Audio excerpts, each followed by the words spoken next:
Most entrepreneurs think that if they charged more, they'd be less likely to get new clients. And so they keep prices low, but then they get burnt out trying to find and serve more and more clients at one time.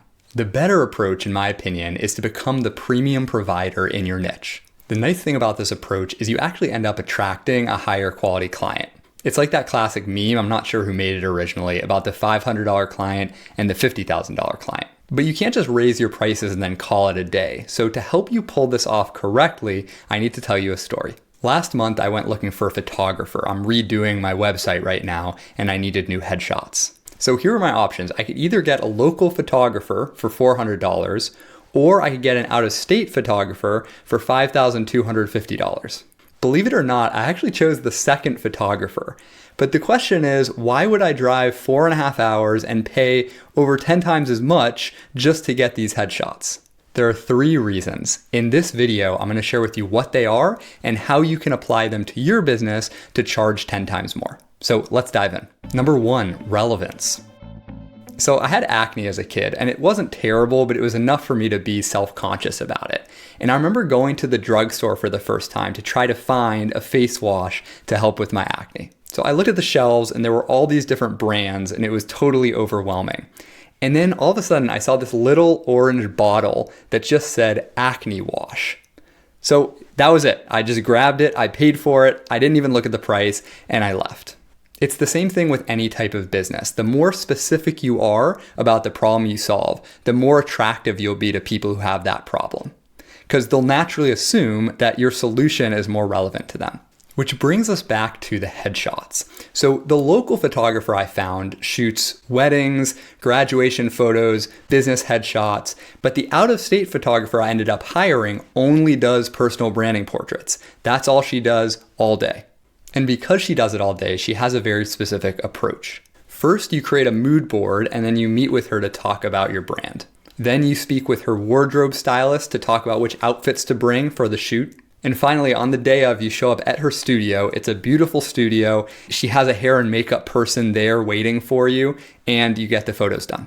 Of course, she can invest in all of this because she has enough money to go around because she's charging enough. So specializing isn't just some marketing trick of niche and you'll suddenly get more clients. It's a way to build a better solution.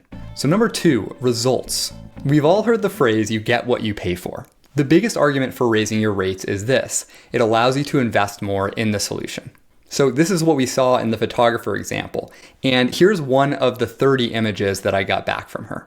It's a great shot, right? And it's not just her skill that makes it great. It's the fact that she has a nice studio with expensive equipment and she has a whole team around her.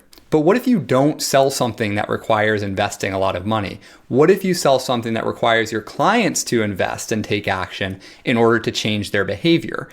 I think coaching is a great example of this, where your job is actually to use pricing to get the client more invested. Because you can be the best coach in the world, but if your client doesn't take action between sessions, they're not going to get the result. So the more skin they have in the game, the better.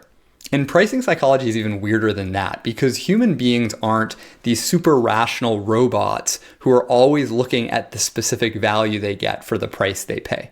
No, we're irrational creatures and we're creating stories about how good something is based on what it costs. There's the study they did at Caltech and Stanford where participants tasted 5 different wines between $5 and $90. When the volunteers could see the prices, they rated the most expensive wine as their favorite, the $90 one. And the researchers could actually see in the brain scans that they were getting more pleasure from that wine. But then they made the volunteers taste the wines again, and this time it was a blind taste test. They couldn't see the prices. And then they voted again, and the participants overwhelmingly chose the cheaper $5 wine as their favorite. Something to think about, right? And number 3, recommendations. You can have a tight specialty and great results to share, but there's a third thing that you need to charge 10 times more, and that's recommendations. To explain what I mean, let me tell you about an app I use called Find Me Gluten Free. I have celiac disease, which means I can't eat gluten, and it used to be a pain in the butt to travel because I was always going to these places who had no idea what I was talking about. I remember there was one roadside diner in Pennsylvania, and the woman asked me if I wanted her to put the gluten on the side. And that's when I knew that I wasn't going to eat the food there because I was going to get sick. So Find Me Gluten Free, this app, has reviews of nearby restaurants based on how well they accommodate a gluten-free diet. And I'm way more likely to go to a restaurant if it's gotten good reviews on the app, because it's risky to go to an untested place and then maybe get sick afterwards. The point is, people pay more and go out of their way based on recommendations from people that they trust. You might ask, okay, so how do I get recommended more often?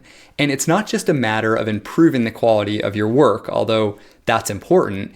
It's mostly about finding people who serve your potential clients in a complimentary way and having those people recommend you. And this is what happened with the portrait photographer, because I had a copywriter I was working with on my website and she recommended the photographer. So I think it would have been harder for me to pay 10 times as much if I didn't have that recommendation.